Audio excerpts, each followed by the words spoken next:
autoestima é a atitude que escolhemos ter em relação a nós mesmos. E o autoconhecimento é a peça-chave para a construção da autoestima, porque pressupõe a consciência crítica da nossa história e de todos os aspectos que moldam a própria personalidade. O Estação Livre de hoje quer te mostrar que qualquer pessoa pode mudar de atitude em busca de elevar a autoestima. Não se trata de culto à beleza exterior, e sim de potencializar a beleza que existe em cada um de nós. A autoestima das crianças trazem para elas segurança, a forma com que elas vão se portar, né, no mundo, com que elas vão ter os seus relacionamentos também interpessoais. Eu só tô tentando achar a autoestima que roubaram de mim. Hoje a gente consegue discutir problemas emocionais, problemas do amor, a questão do afrocentrismo, que também é uma potência discutida de forma mais séria. Eu trato a harmonização exatamente como saúde, como autoestima, porque a gente recebe todos os dias pacientes emocionalmente destruídas. Eu falo que a representatividade é tudo, assim. Você vê a sua imagem em outras pessoas, em posições de destaque, isso é muito bom. O principal dado que a gente ficou super interessado e que chamou muito a nossa atenção é que 98% dos pesquisados têm rituais de beleza. E através de todo o sofrimento que eu tive por causa de cabelo, com relação à minha autoestima, eu tento passar para ela que dá pra gente melhorar, que a gente pode mudar de cabelo a hora que a gente quiser. E exposições como essas, que contam a trajetória da seleção, por exemplo, aqui você consegue entender o porquê que a gente teve a primeira Copa do Mundo feminina só em 1991. E para a gente bater esse papo aqui sobre autoestima, eu recebo a psicóloga Kate Nascimento e o psicólogo Everton Mendes. Boa noite, Everton. Boa noite, Kate. Boa noite. Como a representatividade na televisão e no cinema pode influenciar a autoestima das pessoas? O modo como grupos e identidades são retratados no audiovisual tem impacto direto na percepção que as pessoas têm de si mesmas. E a diversidade nas telas tem aumentado significativamente e elevado a autoestima de pessoas que antes não se viam retratados com o devido respeito. A autoestima, a gente pode definir ela como uma avaliação que nós fazemos frequentemente sobre nós mesmos. Quando a pessoa vem até meu consultório e ela reclama que ela está com a autoestima baixa, eu preciso saber o que ela entende por autoestima. Entendendo o que ela entende por autoestima, geralmente elas trazem os pontos de que eu não sinto prazer em fazer as coisas, eu estou tendo dificuldades dentro de um relacionamento, isso está afetando na minha autoestima, eu não me sinto bem, eu me sinto triste. Se eu estou com a autoestima baixa, eu não vou ter um bom rendimento no meu trabalho. As minhas relações com as pessoas ao meu redor vai estar um pouco complicadas. Geralmente quando as pessoas elas vêm aqui para o consultório, elas não conseguem perceber as vitórias que elas vêm tendo ao longo do caminho. Elas só priorizam os fracassos.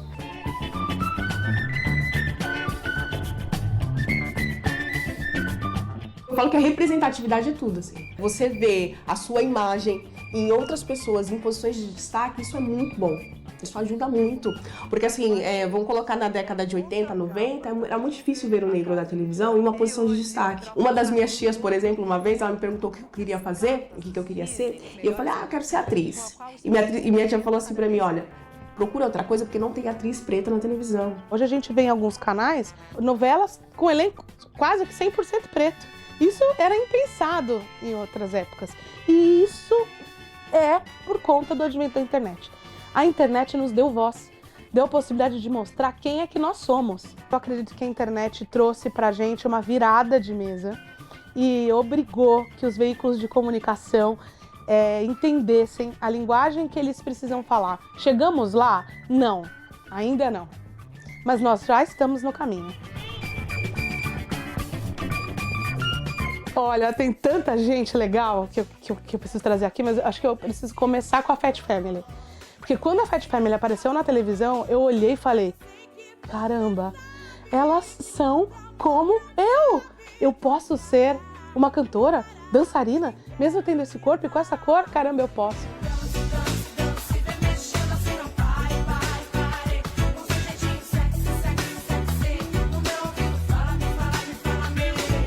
Eu quero citar a Preta Gil, que foi uma pessoa que falou de corpo abertamente e que se colocou num lugar de, cara, eu tô bem comigo mesma. Vocês que estão incomodados.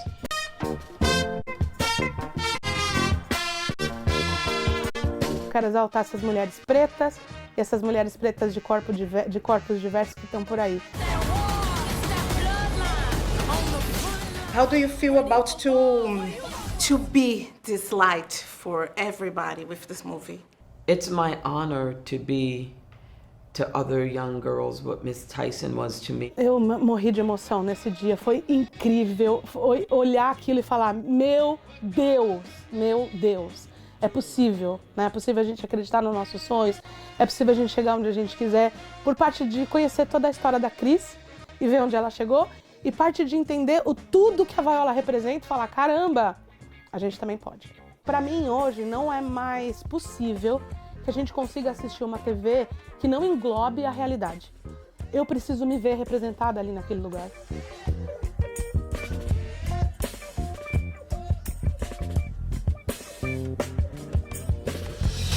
Kate, qual que é a importância da gente ter autoestima? Cris, quando você fala isso, eu fico pensando assim na importância da autoestima. Sabe a primeira coisa que me vem na cabeça? Que a pessoa que ela tem autoestima, ela é destemida.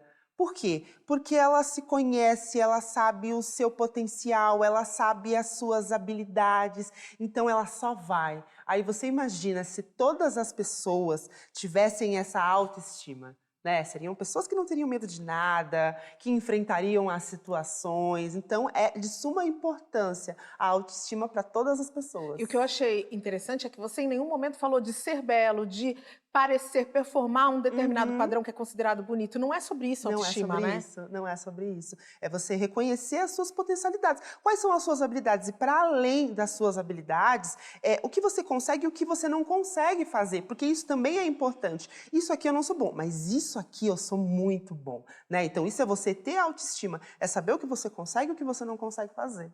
O Everton, e para chegar nesse nível de dizer isso aqui eu faço bem, eu não faço bem, como é importante que o que a gente assiste ali na televisão, no cinema, isso tem um impacto grande, né, no dia a dia dessa pessoa. Sim, eu acho que a gente consegue fazer uma associação, né, quando a gente tem o boom do filme O Pantera Negra, né, que a gente vê pessoas pretas com uma outra estética, os homens negros com cabelo. Né, muito diferente do que foi exigido, né, ao longo da sociedade, que era o cabelo raspado. Então, tudo isso, né, faz com que as pessoas tenham uma outra subjetividade, né? Quando você se reconhece nas telas, você fica mais seguro para ser quem você é. E um pouquinho, né, para além disso, eu acho que vale a gente falar sobre os aspectos psicológicos também, né? Vale. Porque uma pessoa com autoestima elevada, ela está mais distante da ansiedade, distante da depressão, e tudo isso faz com que ela seja mais potente. Então, acredito, né, que essas referências potencializam muito, principalmente o nosso povo, né? Principalmente o nosso povo. Eu adorei o exemplo que o Everton trouxe, porque para mim, na época do primeiro Pantera Negra, era nítido quanto eu via mais homens negros com o cabelo crespo à mostra do que antes, que era sempre o raspar, né?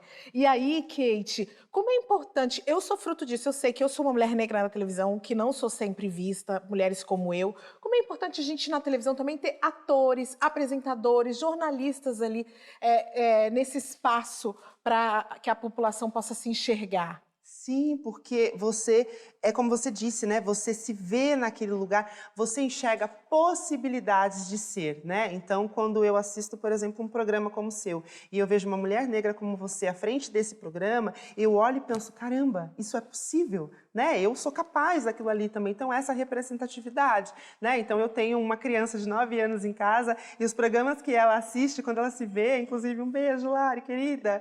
Inclusive, Lari! Um beijo, Lari. Inclusive, quando ela se vê, ela fala, mãe, olha aquela menina que linda, olha o cabelo dela, parece com o meu, né? Aí eu falo, caramba, Olha o quanto isso é importante e quanto a gente não teve isso, né, Cris? Ok, na nossa então, época. aproveitando essa sua resposta, você sendo mãe de uma menina negra de 9 anos, o que você identifica de diferente quando a gente fala de representatividade que impacte na sua autoestima, na sua infância para dela? É muito legal essa sua pergunta, Cris, porque eu faço esse comparativo o tempo todo. Eu falo que a minha filha é a minha experiência de vida, assim, sabe? Porque ela é uma criança que a gente já veio trabalhando essa representatividade e a importância dela se reconhecer como ela é desde sempre. Então, por exemplo, você fala pra ela, nossa, Lari, como você é linda, ela faz obrigada. Ai, que Porque delícia. ela entende que ela é essa pessoa e que ela é bonita, né? Na minha época, se alguém falasse como você é linda, eu falava assim, sou eu mesmo que você está elogiando? Então, eu não conseguia me reconhecer nesse lugar. Então, essa autoestima dela já é trabalhada desde sempre nesse lugar de se reconhecer enquanto uma menina preta, retinta, o quanto ela é bonita, o quanto o cabelo dela é bonito. E foi coisa que nós não tivemos, que nós viemos trabalhar hoje em dia, inclusive, né? Já na vida adulta. Então, com certeza, se na minha época, né, enquanto criança, eu tivesse já, né, conseguido trabalhar essa autoestima através dos meus familiares, das representatividades, com certeza hoje eu seria uma outra pessoa, teria, né, muito menos questões psicológicas relacionadas a isso. Eu já sou fã da Lari. A harmonização facial é uma técnica não cirúrgica que promove o alinhamento e a correção dos ângulos da face. Vai trazer aí mais harmonia e mais beleza. Muita gente tem recorrido a esse procedimento na busca pela autoestima.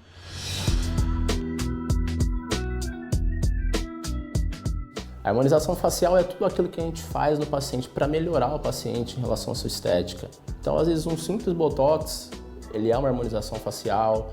Às vezes, o paciente quer um rejuvenescimento, a gente fala que é uma harmonização facial, um full face de harmonização facial. Então, a gente tem várias divisões ali dentro da harmonização. Vou fazer botox. Já fiz três vezes, essa vai ser a 4ª. Começou a me incomodar depois dos 40, além da acne, né, que diz que são as espinhas da maturidade, o bigode chinês aqui. Tá vendo? Vai ficando mais funda, a pele vai perdendo um pouquinho de estrutura, né? E foi ficando mais funda. Isso me incomoda. E aí acabou procurando a gente para fazer essa harmonização facial, para devolver esse rejuvenescimento.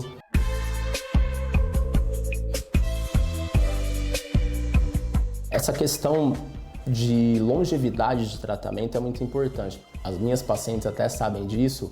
Eu falo que a harmonização é um tratamento. Nada que aconteceu ali no prazo de 30, 40, 60 anos, a gente não consegue devolver para o paciente um rejuvenescimento natural em 1, 2, 3 sessões. Se eu pego uma paciente minha de 4 anos atrás e pego ela agora, ela está muito mais rejuvenescida do que há 4 anos atrás. Mas foram 4 anos que ela está mais velha, né? Eu acho que vale a pena, porque quanto mais você deixa mais pra frente, é mais difícil de tratar, né? A pele, quanto antes você inicia a hidratação, preenchimento, eu com 50 anos eu quero estar com essa mesma cara que eu tô hoje. Eu sempre tive vontade, mas como eu tava conversando com o Dr. Alfredo, quando a gente se conheceu, a gente fica meio insegura, porque a gente acha que o profissional branco talvez não saiba lidar com a pele negra.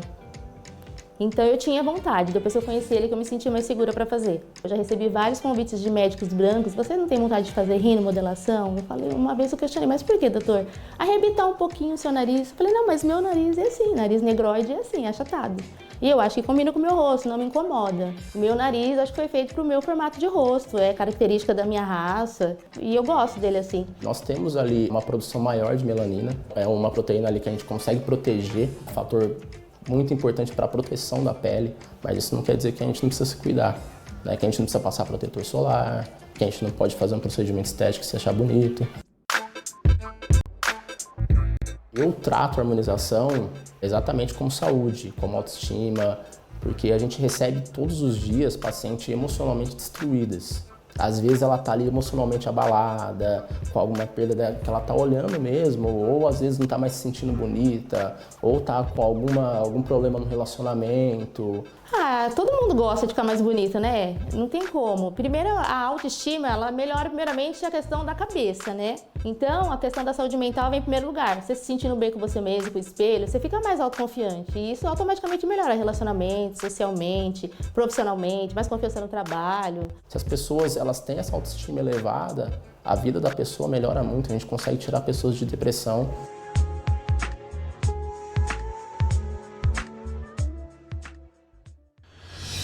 Falar sobre autoestima faz muito bem. A gente vai continuar falando aqui no programa, só que daqui a pouco, depois do intervalo.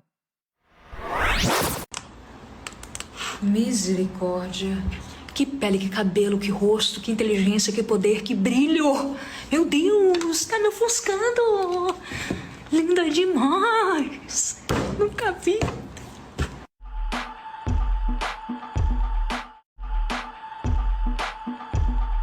Estação Livre de volta, elevando a sua autoestima e recebendo aqui Kate Nascimento e Everton Mendes. Desde os primórdios, o rap brasileiro pauta o orgulho negro e serviu de inspiração para a caminhada de muitos jovens da quebrada, inclusive eu.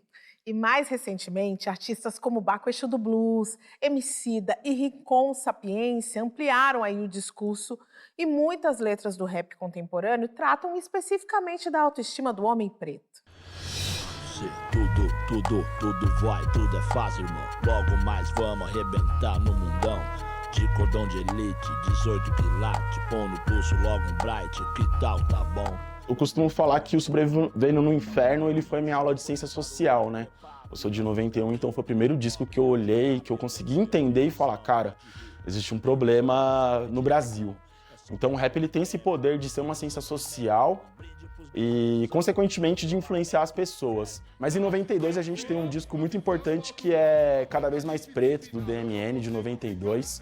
E é um álbum que, ao mesmo tempo que ele relata essa violência, ele traz a questão do orgulho negro muito forte. É uma música que ela está exaltando o orgulho de ser preto, da gente reivindicar as nossas raízes, as nossas origens, a cor da pele, os nossos fenótipos, os nossos costumes culturais e religiosos. Tem uma meta a seguir, sou fruto daqui, se for pra somar, liga nós. E quando chega aí pra ser mais um braço, guerreiro arregaço, contra o poder, ser a pedra no sapato. O rap evolui junto com as pautas que o movimento negro vai trazendo. Para além do racismo estrutural, para além da violência, o negro também sofre de depressão, ele sofre de amor, ele sofre com a falta de grana, ele sofre com o acesso à cultura. Então eu acredito que isso tudo desemboca na questão da autoestima do negro. Então se a sociedade hoje, se a sociedade negra, ela consegue enxergar um amor próprio, uma beleza própria, uma beleza no cabelo, nos traços, o rap absorve isso e devolve. Vai, levanta e anda, vai, levanta e anda, vai, levanta e anda. Irmão, você não percebeu que você é o único representante do seu sonho na face da terra? Se isso não fizer você correr, chapa, eu não sei o que vai. Ao mesmo tempo em que a autoafirmação vinha também de se provar como um ser humano, ela também desemboca numa narrativa de, pô, vamos glorificar a nossa cultura aqui, cara. Então, se a gente pegar, por exemplo, Emicida com Levanta e Anda, o Rincon Sapiência, que é muito importante, porque o rap do Rincon, ele traz a influência de diversas danças e musicalidades africanas que a gente não tem acesso, porque a nossa ascendência africana é apagada.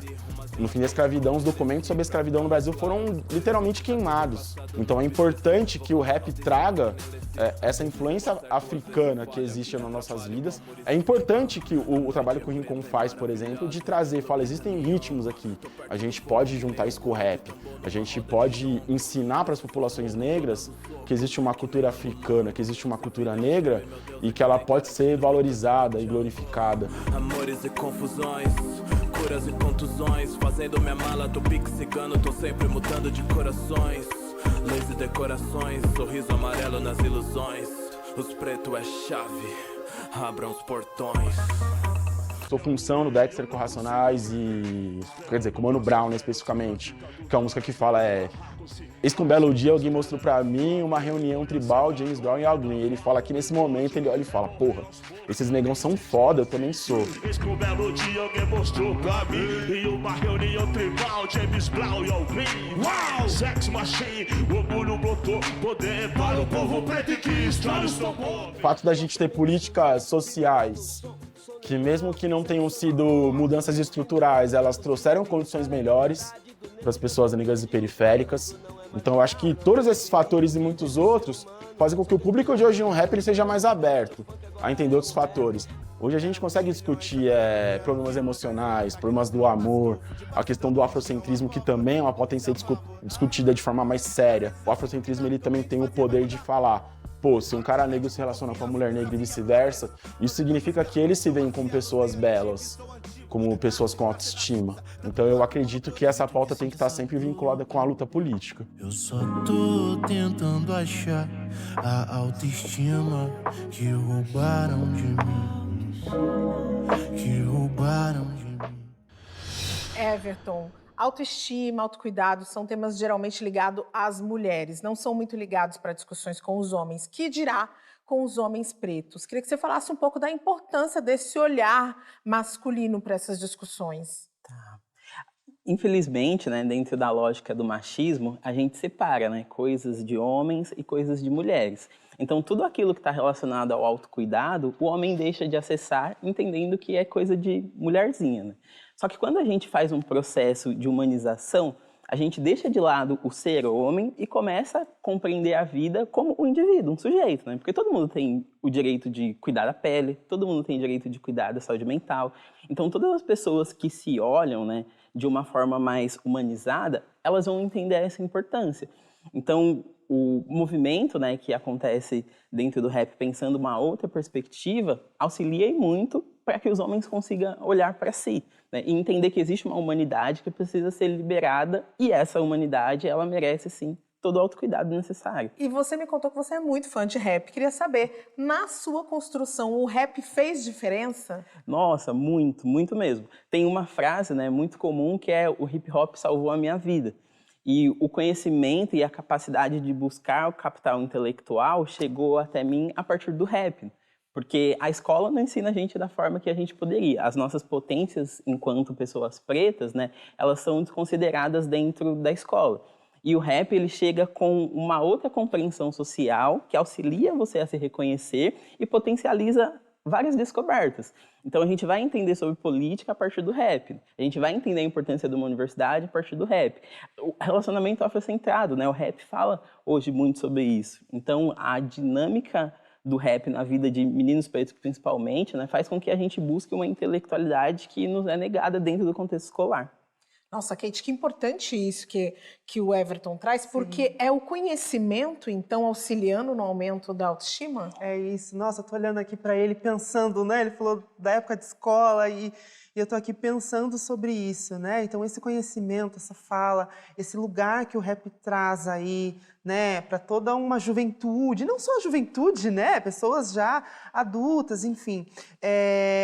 Empodera essas pessoas. E, enquanto você falava, eu imaginava aqui as pessoas no palco cantando, né? E aí eu comecei a minha fala alguns minutos atrás falando sobre a autoestima é você ser destemido, né? A autoestima faz com que você seja destemido. E eu não consigo enxergar as pessoas que cantam rap não sendo pessoas destemidas. Vocês já viram o posicionamento dessas pessoas cantando? Elas cantam aqui, olhando para o público, né? Então é um lugar de pessoas destemidas e isso se reflete na população que está assistindo, né? Sim. Que está ali colaborando para aquilo. Cara, é muito incrível. Você estava falando, eu estava viajando aqui nas ideias. Mas assim, a gente falou muito sobre alguns elementos, mas será que a gente consegue resumir, Everton? Que elementos seriam esses que formam a autoestima de uma pessoa? Isso é possível? Eu acredito que dá para fazer um resumo, né? Só que cada pessoa tem uma forma de ter a sua autoestima elevada, né? Acho que dá para a gente pensar no capital intelectual, dá para pensar sobre o cuidado com o corpo, dá para pensar em bons relacionamentos, né? Tudo isso acaba potencializando a autoestima. Mas só eu consigo falar o que vai fazer com que eu me sinta bem a partir do momento que eu tenho um conhecimento maior sobre mim e tenho a possibilidade de buscar essas satisfações. Então, acho que uma definição, né, ou um resumo sobre a autoestima acaba sendo injusto, né? Porque o que serve para mim é diferente para você, né? Então, acho que a gente precisa possibilitar que as pessoas olhem para si, para que elas identifiquem o que faz sentido para elas se sentirem bem. Eu vou aproveitar que vocês trouxeram conhecimento, educação, e vou trazer aqui uma matéria, porque a educação e a representatividade são fundamentais para a autoestima das crianças pretas. A Mafone Oliveira faz um trabalho importante, contando histórias que destacam o protagonismo negro e a ancestralidade africana. A gente foi bater um papo com ela e aí aproveitamos, né, para levá-la num passeio pela exposição Caringana, Presenças Negras no Livro para as Infâncias. A mostra fica em cartaz no Sesc Bom Retiro, aqui em São Paulo, até janeiro de 2024. Olha, é a chave dos contos e lendas indígenas. A história de como os caiapós desceram do céu. Eu, enquanto artista, entendo que a autoestima das crianças trazem para elas segurança, a forma com que elas vão se portar, né, no mundo, com que elas vão ter os seus relacionamentos também interpessoais. Uma criança que tem uma boa autoestima, ela também consegue, em situações de vulnerabilidade ou quando ela se vê numa situação, às vezes, de violência, né, física ou mesmo psicológica, ela consegue lidar de uma outra maneira, né? Uma criança que tem autoestima elevada, ela sabe do amor que ela precisa ter por si e do amor e do cuidado que o outro também precisa expressar na relação com ela, né? Então, crianças negras que têm a sua autoestima fortalecida, muitas vezes ela vai entrar em contato com essa questão, às vezes, do racismo estrutural e muitas vezes de um racismo também direto. E ela, quando está com a sua autoestima fortalecida, não que ela não seja abalada por isso, ela também vai ser vítima, ela vai ficar vulnerabilizada, mas ela vai conseguir lidar com essas situações de uma outra maneira e, inclusive, buscando pelos seus direitos.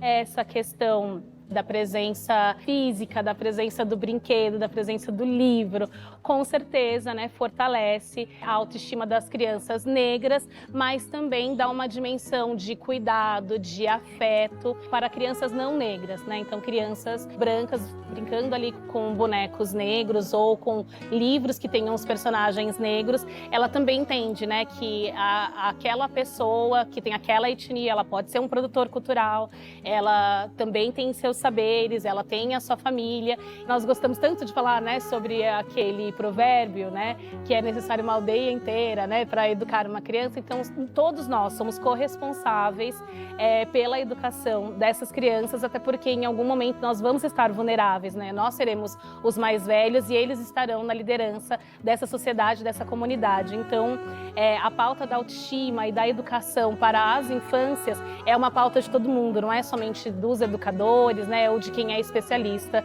nessa área. É através da literatura que nós conseguimos reelaborar ou conhecer ou mergulhar em outros universos que não são os nossos, que não é do nosso seio familiar ou às vezes da nossa sociedade. Então é justamente a literatura que vai ampliando e que vai dando pra gente também essa dimensão de que sim, somos negros. Somos negros, mas cada um tem a sua particularidade, cada um vai ter uma vertente cultural diferente. Nossa, essa história é muito especial. É uma história do povo Shona, que mora tanto em Moçambique quanto no Zimbábue. É a história da Nyangara Xena. Eu busco histórias assim, né, como a história da Nyangara Xena. Um grupo de crianças vai em busca de uma cobra curandeira para salvar o mais velho de sua aldeia. Então, eu chego e falo, essa é uma história do povo Shona. Essa é uma história, ou essa palavra é uma palavra xangana. É uma forma justamente de nós devolvermos a dignidade perdida desses povos que foram tão homogeneizados, né? E quando eu vou apresentando, eu acho que isso também, né, para as crianças, eu acho que elas também vão se entendendo, né, como única, como de uma família única e também portadora de uma tradição que ela vai se dar numa dimensão que ela é coletiva, mas também numa experiência, né, que é individual e que é única. E assim dizem os Shonas que as crianças são um verdadeiro presente para o universo. E assim uma estrela no céu brilhou e essa história se acabou.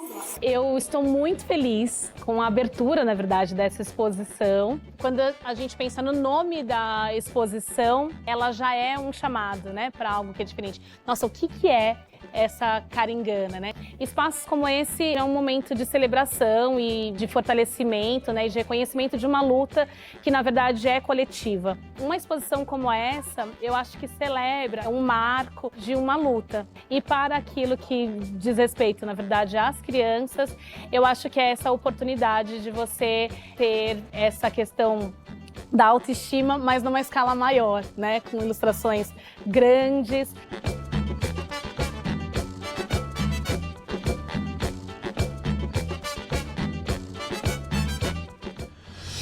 Kate, ainda há pouco você falou da Lari, sua filha, 9 anos, né? Queria aproveitar para falar um pouco como é que a baixa autoestima afeta as nossas crianças. Isso é até triste da gente pensar assim, né? O quanto, quando essa autoestima não é cultivada desde sempre, o quanto isso afeta, né, no desenvolvimento dessa criança, o quanto isso afeta na adolescência, na vida adulta, né? As crianças aprendem a ser primeiro no lar, dentro de casa, né? Elas se entendem enquanto pessoas, enquanto seres humanos, ali no convívio com a família nuclear, com as pessoas que estão próximas. Então, se desde sempre você ouve o quanto você é incrível, o quanto você é importante, né? O quanto você é habilidoso em várias coisas, isso vai se fortificando, pensando numa questão cerebral, né? Então, quanto mais vezes se faz uma determinada coisa, mais as conexões sobre aquela coisa se fortificam. Então, se você ouve desde sempre coisas positivas, você leva isso para a vida. O contrário, da mesma forma. Então, se você ouve coisas negativas desde sempre, você também leva isso para a vida, né? Tem um estudo, inclusive, que virou um livro, que fala sobre o quanto as crianças negras são menos elogiadas do que as crianças brancas. Então, uma criança branca chegou na família, ai, que lindo, que maravilhoso. Até dentro da própria família, dentro não da só própria fora família, do universo exatamente. familiar. Então, não só em outros contextos, mas isso começa a se reforçar dentro da própria casa, até por conta das reproduções de pessoas que também não tiveram as suas as autoestimas, enfim. E aí essa criança, desde sempre, ela aprende a não ser elogiada. Então, não é um elogio. É, nossa, olha esse cabelo. Ih, puxou o cabelo do pai, hein? Olha o tamanho do nariz. E aí tem aquele elogio que não é elogio. Não, mas fica tranquilo, vai clarear, viu? Tá escurinho agora, mas vai clarear. Então, essa criança leva isso para a vida. Então, no núcleo familiar, nas pessoas mais próximas, é onde a criança vai aprender a ser. Então, se eu trabalho ou não essa autoestima, isso vai ter influência. Isso vai fazer muita diferença. Para a né? vida toda. E Everton, você tem 3 filhos. Queria que a gente aproveitasse aí toda essa fala da Kate também para a gente falar para os pais como é que a gente identifica que um filho está com uma baixa autoestima e o que a gente pode fazer para ajudar essa criança. Tá.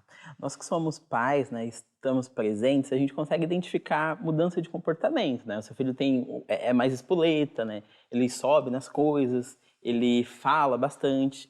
Qualquer demonstração, né, de um comportamento diferente do habitual é sinal de atenção. Então, percebendo um mínimo sinal, é necessário que a gente tente identificar, dependendo da idade da criança, né, a criança consegue externalizar. Caso não, é importante investigar dentro do contexto escolar, porque muitas violências acontecem, mas a criança ainda não tem a capacidade de externalizar isso para os pais buscar uma forma de ajudar. Então, a mudança de comportamento é o primeiro sinal. E a presença que a gente estabelece na vida dos nossos filhos, né, potencializando eles e criando um ambiente mais seguro, pode fazer com que eles se sintam à vontade para chegar até a gente e mostrar para a gente que as coisas não estão funcionando bem. Não estão tão bem, né? Essa questão do elogio que você trouxe faz muita diferença. Isso é muito real. Porque depois a gente, quando adultos, a gente começa a identificar coisas na nossa infância que a gente fala, olha, realmente, isso eu não ouvi. Eu não ouvi. Nosso objetivo aqui é elevar a autoestima de todo mundo que assiste a gente. Então, depois do intervalo, eu vou continuar firme na minha missão.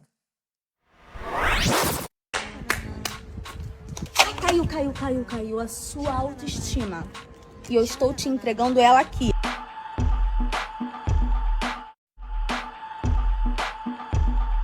Estação Livre de volta, querendo saber como é que anda a sua autoestima. E eu trouxe aqui o Everton Mendes e a Kate Nascimento para te ajudar a descobrir. Um estudo feito pelo Nós Pesquisas aponta que 98% dos moradores de favelas praticam hábitos ou buscam procedimentos estéticos regularmente, a fim de elevar a autoestima.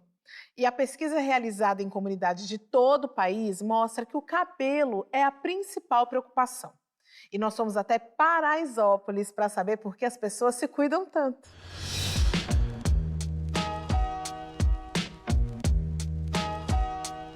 Essa pesquisa fala sobre hábitos de consumo e sobre o potencial de consumo da periferia e da comunidade em relação à beleza, em relação a trabalhos de estética, salão de cabeleireiro, enfim. Sobre todos esse ramo, né, esse leque de oportunidades. Nós fizemos a pesquisa nas 15 principais favelas e comunidades do Brasil.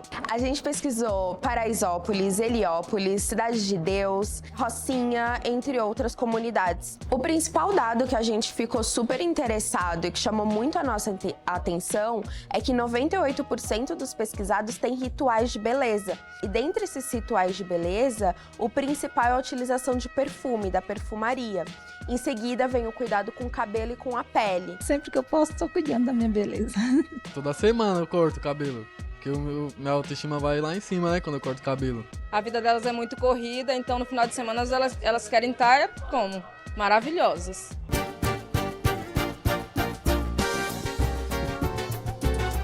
Geralmente as pessoas pensam assim, é muito feminino. Muitas mulheres têm esses rituais, mas quando a gente também fala em frequência, a frequência desse ritual de beleza é muito mais para os homens no salão de cabeleireiro, por exemplo.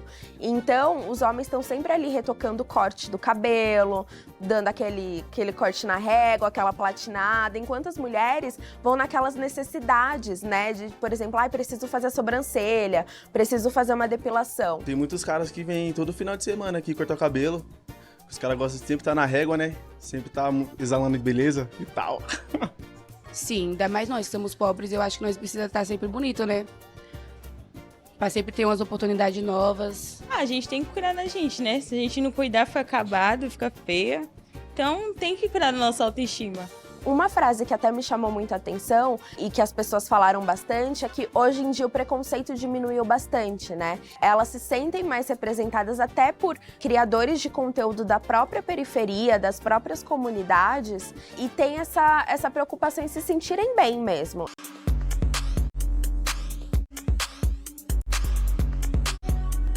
Como Maiara, mulher preta, eu consigo lembrar que há 10 anos atrás eu não conseguia ver essa representatividade de produtos, de pessoas falando sobre a textura do meu cabelo, ou sobre o meu corpo, ou sobre como cuidar da minha pele. Ainda mais nós pretos, quando nós era preto, época de escola, não tinha muita condição, o cabelo era grande.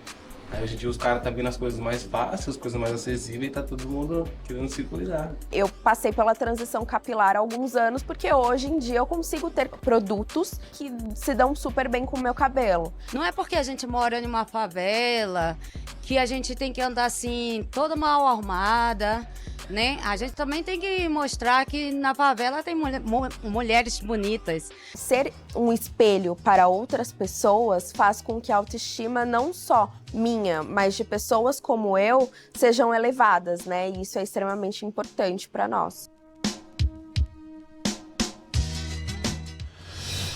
Cheiroso, posturado, cabelinho na régua. Salve essa autoestima aí, né? Kate, como é que você avalia essa necessidade das pessoas de baixa renda de cuidarem aí dessa parte estética, né? Primeiro, porque as pessoas querem se sentir bem, né? Se sentirem bonitas para si própria, né? E para os outros, para o entorno. Mas tem uma outra questão que eu fico pensando, que e aí lembro da minha infância, né? Minha mãe sempre dizia, você precisa sair arrumada porque você é uma menina preta. Não pode ser de chinelo. Não pode, jamais, jamais. Inclusive, conheço várias pessoas que até hoje, enquanto adultas, não saem de chinelo. Né? Então, a gente vive numa sociedade onde enxergam pessoas pretas, você não consegue ir, vou ali no mercadinho, vou botar um chinelo, uma bermuda. Não, hoje é um ritual para mim, vou ao mercado, eu tenho que me arrumar, eu arrumo o cabelo, eu boto um tênis, não vou de chinelo. Por quê? E o medo de você entrar nesse lugar e alguém achar que você está indo porque você quer roubar ou porque você... Né? Então, as pessoas acabam que por... optar por esse, eu preciso estar sempre arrumado, eu preciso estar sempre bem, não é, e foi inclusive uma fala que ela trouxe, não é porque a gente mora na periferia que a gente tem que estar desarrumado, né? Então acaba aqui sendo uma obrigação estar sempre bem vestido, bem arrumado. E, Everton, uma coisa que me chamou a atenção ali é que algumas das pessoas que foram entrevistadas, elas falam muito de, eu me arrumo para elevar minha autoestima, cuido do meu cabelo porque eu preciso ter uma boa autoestima. A gente está falando aí, nesse caso, de autoestima ou talvez de empoderamento estético? Tá, então, né, as duas coisas, elas andam lado a lado. Só que a gente precisa entender, né, que o empoderamento estético, ele chega e ele também vai embora. Então, quando eu coloco uma roupa bonita, quando eu arrumo meu cabelo, quando eu eu passo uma maquiagem, eu me sinto muito melhor comigo mesmo.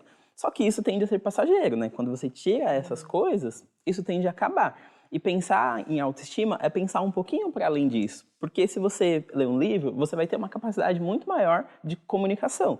Essa capacidade de comunicação é algo que vem complementar a nossa autoestima.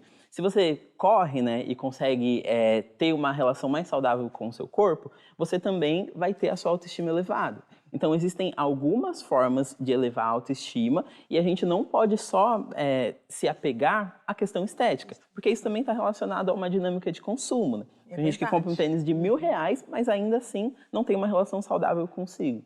Não tem uma confiança, né? Não é destemido, como a Kate trouxe ali no início, não consegue confiar em si para fazer um vestibular, acreditar que pode ocupar um cargo de poder, buscar muito além, né? É isso mesmo. Ô, Kate, essa sua fala que você fez aqui anterior, de como as nossas mães tratavam, a maneira como a gente anda e tal, porque a gente está evitando o racismo, né? Queria ir um pouquinho mais além. Quando a gente trata a nossa autoestima, a gente consegue evitar o racismo? Qual que é a relação entre essas duas questões? Infelizmente, a gente não consegue evitar, né? A gente acaba vivenciando isso todos os dias, mas a gente consegue enfrentar de uma outra forma. Porque se eu tenho a minha autoestima trabalhada, se eu sei quem eu sou, se eu sei o meu lugar, se eu sei os meus direitos, eu vou atrás dele. Mas eu não consigo fazer isso se eu não tiver com a minha autoestima em dia. Porque quando eu falo de ir atrás dos meus direitos, né, eu penso na imagem, eu sou muito visual. Ninguém vai atrás dos direitos assim, oi, vim buscar meus direitos. Você vai, eu vim aqui brigar pelos meus direitos. E para você fazer isso aqui, você tem que estar com a autoestima em dia, sabe? É você saber que você está naquele lugar e você vai me ouvir. Percebe? Então, tem essa influência gigante. Então, se eu estou com a minha autoestima em dia, eu consigo enfrentar o racismo diário, infelizmente, de uma outra forma. E a gente falou aqui que o cabelo é um ponto importante nessa busca pelo empoderamento estético e da autoestima. E a perda de cabelos, por qualquer que seja o fator, é algo que afeta a autoestima das pessoas. E aí, pensando nisso, a empresária e terapeuta capilar Luciana Lara, ela desenvolveu um produto. São turbantes, bandanas e faixas que já vêm com o cabelo. Vamos conhecer.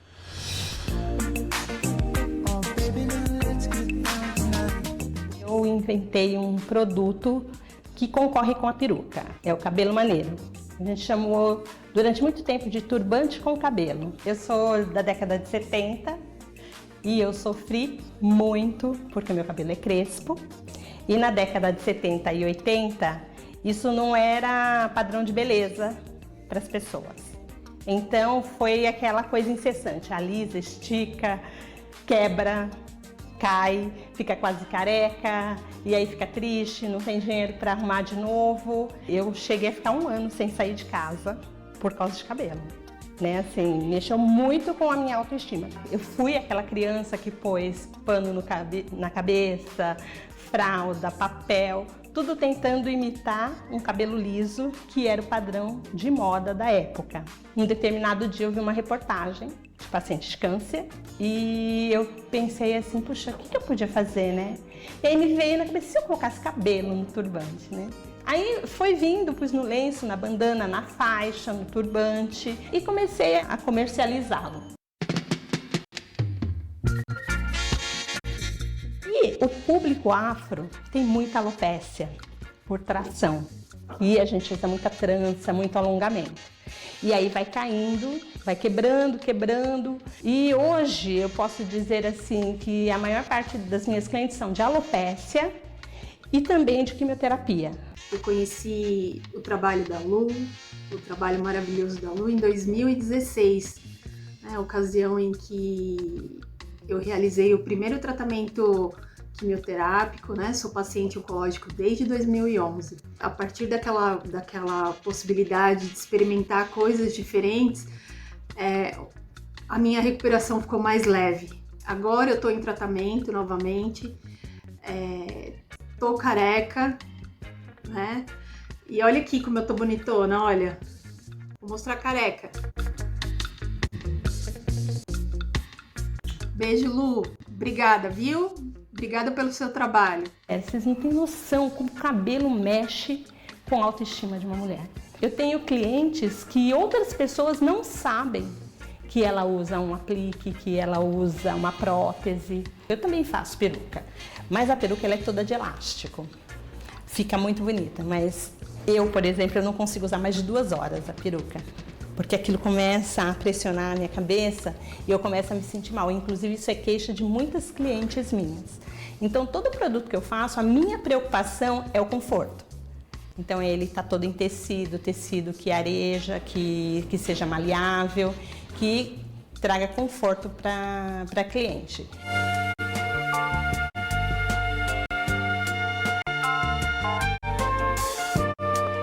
O atendimento não é só a pessoa vir, fazer o cabelo e ela ir embora. É tentar entender o que está se passando com a cliente. E através de todo o sofrimento que eu tive por causa de cabelo, com relação à minha autoestima, eu tento passar para ela que dá pra gente melhorar, que a gente pode mudar de cabelo a hora que a gente quiser. Quando eu atendo uma cliente assim, eu me coloco a Luciana do passado, né? Como você gostaria que fosse o seu cabelo? Eu tento mostrar para ela, mas o que você queria que fosse? Cacheado? Usa cacheado. Algumas falam assim, a gente não pode usar cabelo liso. Por que não? Usa liso se você gosta de liso. E vai se modificando. A gente pode ser camaleão, sabe? Assim, um dia você está loira, um dia você está morena, não importa. Crespa, cacheada, alisada. Mas uma coisa que eu gostaria de passar é assim, para a pessoa não descuidar do próprio cabelo. Procura deixar o couro cabeludo respirar, né? Faz um tratamento para ele voltar a crescer e descobre esse cabelo que você tem. Tem muita gente que nem sabe como é o cabelo, né? E ela pode se apaixonar pelo próprio cabelo.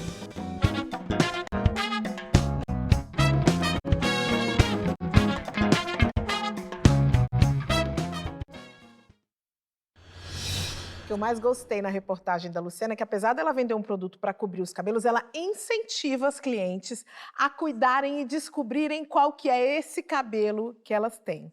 E aí eu fiquei aqui pensando em amor próprio. Everton, autoestima, amor próprio, a gente está falando da mesma coisa? Não, são coisas que se relacionam, mas nem necessariamente uma pessoa que tem o auto-amor, ela tem a autoestima elevada, né? A gente pode pensar no amor próprio como a incapacidade de atentar contra a sua própria vida. Mas isso não quer dizer que você tem a possibilidade de revidar quando uma pessoa te maltrata, né? Então são duas coisas distintas. A autoestima ela compõe uma série de coisas que faz com que você tenha inúmeras ações em prol de você, em prol do outro, em prol do seu desenvolvimento. E o amor próprio é a relação que você estabelece com você mesmo, onde você gosta de você. Ô, Kate, e para quem está em casa nos assistindo, se identificou, percebeu que tem uma baixa autoestima, de que maneira que você e o Everton, que são terapeutas, um psicólogo, um profissional da saúde pode auxiliar? Primeiro de tudo, buscar esse profissional da saúde, que isso é importante, né? É muito interessante quando a gente fala, acho que o Everton sente isso também, né? Quando a gente fala de questões emocionais, de questões psicológicas, nunca é assim, tem uma questão psicológica, vou ao psicólogo.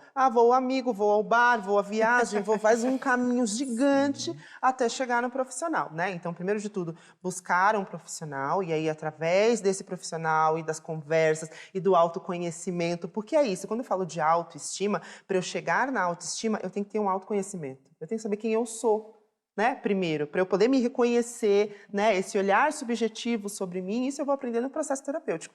Aí você pode me dizer, Kate, mas e as pessoas não têm condição nenhuma de buscar, e aí o que elas fazem? Se percebam, se conheçam, olha para você e vê o que você sabe de bom. A gente tem muitas coisas boas, muitas habilidades. Então a autoestima começa por ali. Porque quando eu sei fazer uma coisa muito bem, caramba, eu sei fazer isso muito bem. Opa, eu sei fazer isso muito bem. Então você começa a olhar para você e se perceber, e aí você vai caminhando para esse lugar da autoestima. O Everton, e tem alguma dica, alguma orientação que você dê para os seus pacientes, que dê para a gente compartilhar aqui no programa hoje, para a pessoa que está nessa busca da autoestima? Tá. Eu acho que eu vou trazer a referência da Neuza Santos, que ela fala que a forma que a gente tem de exercer a nossa autonomia é desenvolvendo um discurso positivo sobre a gente mesmo. Então eu vou colocar no lugar a autoestima, né? Então, para eu conseguir ter uma autoestima ok, eu preciso olhar para mim e me reconhecer como uma pessoa potente.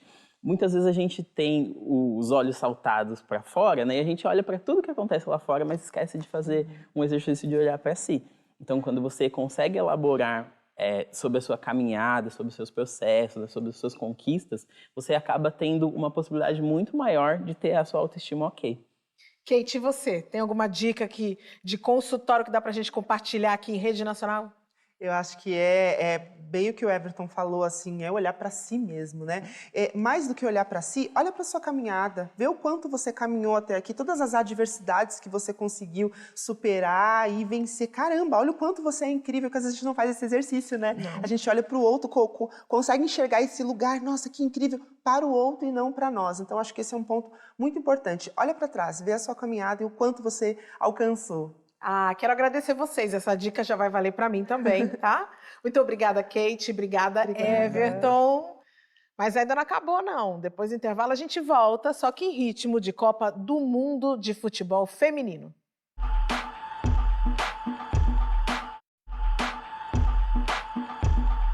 Estação Livre de volta e agora falando sobre futebol. A Copa do Mundo de Futebol Feminino está rolando a todo vapor na Austrália e Nova Zelândia. E por aqui, o Museu do Futebol em São Paulo recebe a exposição Rainha de Copas, que mostra como tem sido o desenvolvimento do futebol feminino até os dias de hoje. Eu sempre fui muito apaixonada por futebol, costumo dizer para as pessoas que desde que eu me entendo por gente, eu tenho uma relação muito próxima com o futebol feminino. Em 2003, na Copa do Mundo daquele ano, através de uma professora de educação física, fez questão de apresentar a modalidade pra gente e ali nasce o meu interesse no futebol feminino. Você ser mulher e ser interessada no futebol é um negócio muito complicado. E quando eu demonstro esse interesse, lá no início dos anos 2000, era mais complicado ainda, porque você não tinha tantas mulheres falando de futebol. O futebol feminino abriu as portas para uma mulher preta, periférica e mãe entrar e se tornar profissional de comunicação. Aqui é a Copa de 2019. Essa Copa ela tem uma questão muito afetiva, porque foi a minha primeira Copa feminina com meu filho. Eu não obrigo meu filho a gostar de futebol, mas ele gosta, sobretudo, de futebol feminino, é fã de uma jogadora de futebol feminino. E isso pra mim é muito legal, porque é um processo natural. Ele consome, ele gosta, ele assiste. E essa Copa do Mundo foi a primeira dele, grandinho, assistindo comigo. O futebol feminino no Brasil, ele passou por um período de silenciamento muito grande, que se reflete até hoje. E exposições como essas, que contam a trajetória da seleção, por exemplo, aqui você consegue entender o porquê que a gente teve a primeira Copa do Mundo feminina só em 1991. A gente consegue ter acesso a histórias, por exemplo, da nossa seleção que foi privada de ter, por exemplo, um uniforme próprio, né? A gente consegue ter acesso a histórias da Marta.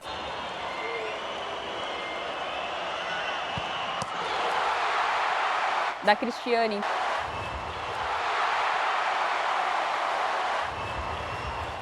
Entender a importância de nomes como Grazi, né, que hoje ainda está em atividade no Corinthians.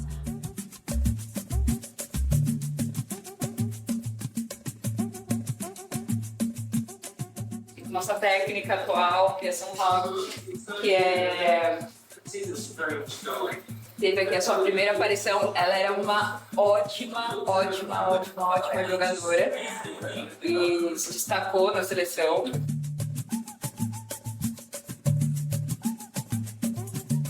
Você acabou de ver a exposição, e aí?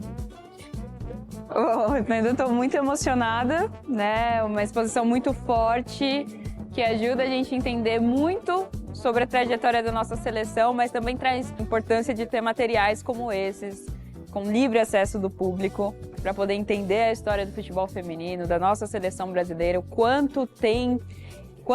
quantas personagens incríveis, né, fizeram parte da nossa história e quantas mulheres fortes, incríveis também estiveram na construção dessa modalidade aqui no Brasil. A gente vai encerrando o Estação Livre de hoje.